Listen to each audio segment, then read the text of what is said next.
I have more fun taking cold showers than you do playing video games. So it might be like a little bit annoying or whatever, might be why you clicked on this, but there's some real value that you can take from this that will help you reach your goals. So yeah, uh, like stay tuned, I guess. I don't know. So basically, effort. Whenever you do effort of any kind, before you do it, you'll notice you don't want to do it. This is the whole like discipline versus motivation topic of like sometimes you'll feel motivated to do this, sometimes you'll feel motivated to go to the gym, other times you won't, and you invoke discipline, right? But you agree that it would be nice if you felt like doing it, if you didn't have to invoke discipline as much, if you didn't have to use your willpower, right? You would have more success, you'd have a good time while you're doing it, you'd have fun during the process. That's important. If you're just miserable all the time, that kind of sucks, even if you're doing well or whatever. So, what I want to what I want to get into is you have a lot of control over your brain and how you how you see an activity affects how you actually feel about it. So, for example, if I said like this is completely random. So if I said like, okay, this is my activity I have to do. I have to throw this camera lens or holder thing up like this, right?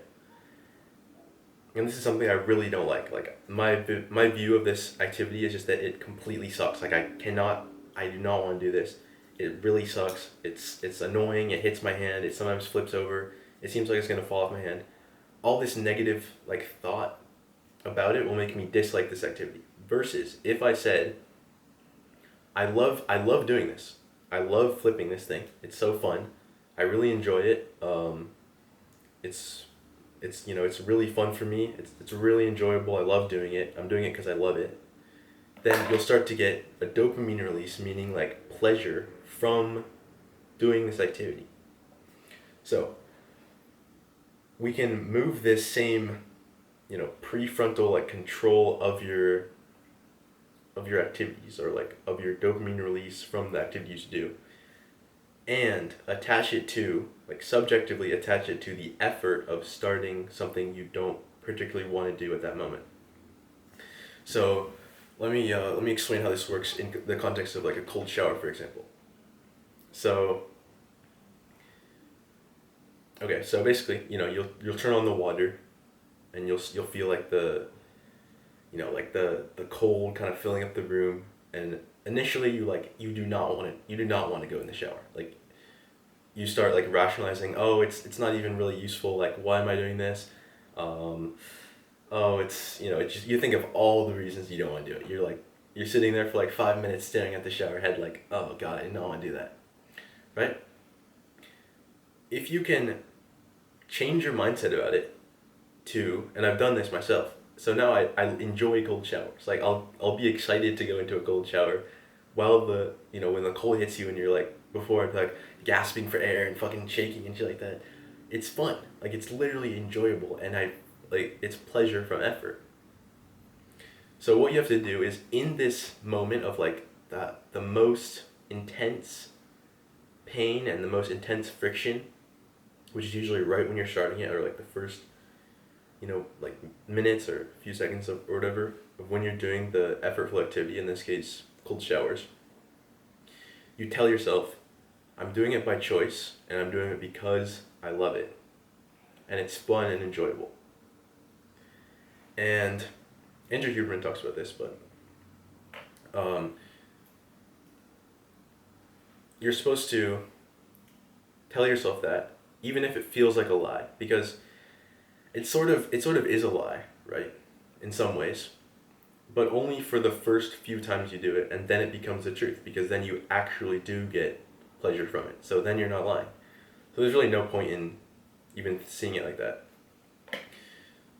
And another beautiful thing about this is that once you implement this in something, it could be cold showers, which is what I recommend because it's very, every day you do it, it's very, it's very habitual. You'd have to take a shower, so you're not gonna like miss it really.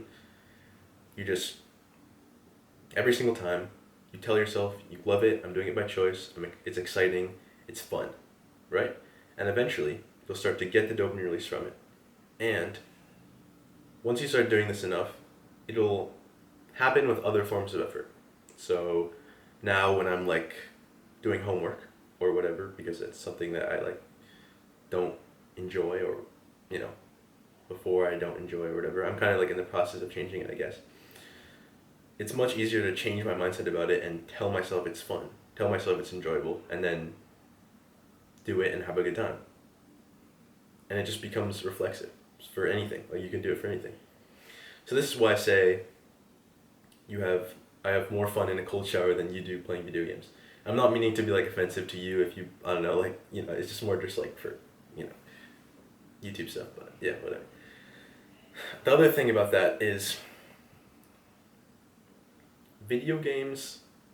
I've had like a period before, you know, a couple of years ago when I was just like completely, you know, I would just spend all day on TikTok, on, you know, playing video games. I didn't do anything. It was just a fucking nightmare.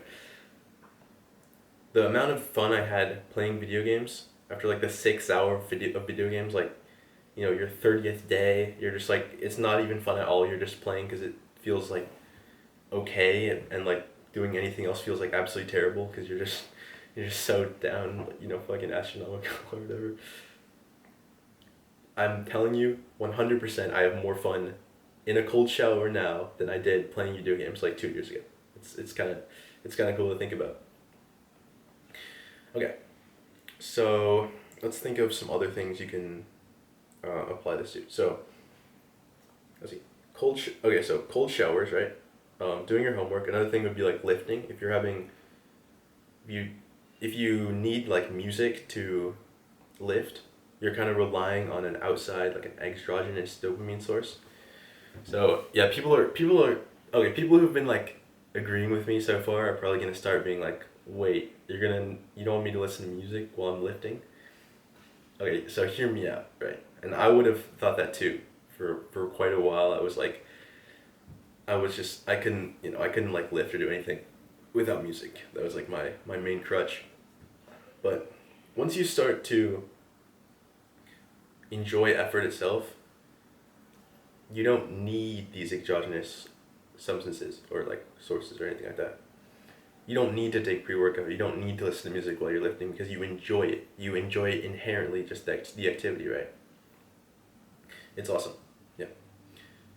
So some very important things that you might have or that you might not know about this is you can't spike your dopamine before engaging in this effort, because you can try it for yourself. Like, okay, so before, when I would take a cold shower, I would like listen to music before my cold shower, right? Because I wanted to get like hype. Because I was just like such a fucking pussy. So, because it was just fucking scared me because it was freezing, right?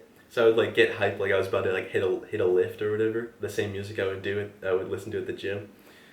I would get like hella hype, and I'd get in the shower, and it was terrible. Like it hurt hella bad, right? And it was bad, right? Now, when I don't listen to music, it's like it's much easier to do this effort stuff. It's much easier because it's like your relative like dopamine gets changed, and it's like some sciencey shit. But you can definitely feel it. Like even a couple days ago, I was kind of feeling shitty. I didn't want to do it, and I was like listening to a song beforehand, and I got in the shower, and it was like way worse than normal. Like it was. I usually like enjoy it and stuff like that, and that day it was like it just hurt. Like it just felt like cold, you know.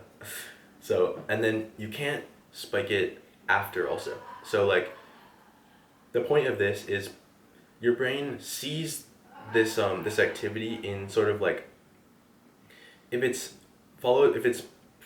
precursed by a baseline, and then you do the activity, this becomes the enjoyable part, and then the baseline is afterwards. But if you spike it first, like you're spiking your dopamine, right? Then you do the activity, this feels like the low point, and you spike it again, then this is like the worst part of it, so you're not getting any reward from it, right?